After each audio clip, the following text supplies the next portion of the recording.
అందరికీ నమస్కారం. నా పేరు పద్మావతి.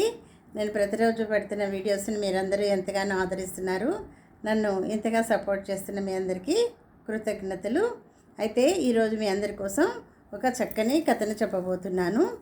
దయచేసి కథను మొదటి నుంచి చివరి వరకు పూర్తిగా చూడండి ఫ్రెండ్స్.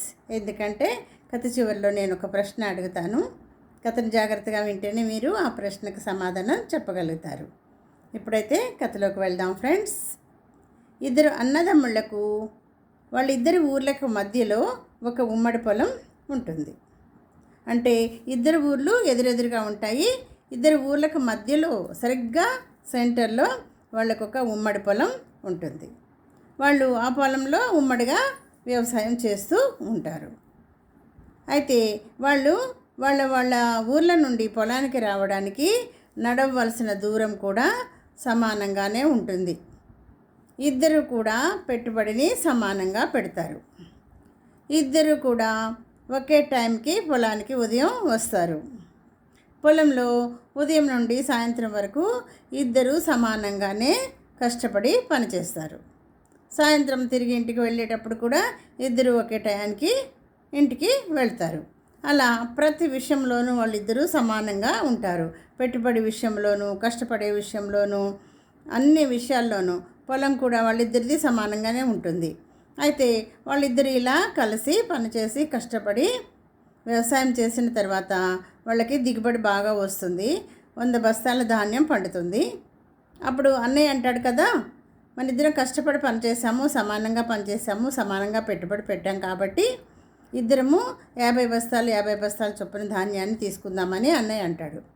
కానీ తమ్ముడు మాత్రం అందుకు ఒప్పుకోడు. అది న్యాయం కాదు, నేను 60 బస్తాలు తీసుకుంటాను, నువ్వు మాత్రం 40 బస్తాలే తీసుకోవాలి, కావాలంటే ఏ పెద్ద మనుషులనైనా అడుగు అని చెప్పేసి తమ్ముడు అంటాడు.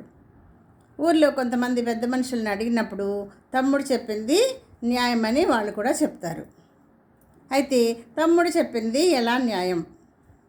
తమ్ముడు తనకు 60 బస్తాలు రావాలని చెప్పిన కారణం ఏంటి? ఏ కారణం చేత తమ్ముడికి 60 బస్తాలు ఇవ్వడం న్యాయం అవుతుందో మీకు తెలిస్తే ఆన్సర్ చెప్పండి ఫ్రెండ్స్.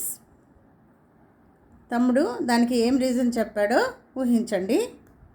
అతను చెప్పిన రీజన్కి పెద్ద మనుషులంతా కూడా కరెక్టేనని అన్నారు కదా. మరి తమ్ముడు తనకు 60 బస్తాలు రావాలి అని అనడానికి ఏం కారణాన్ని చెప్పాడు?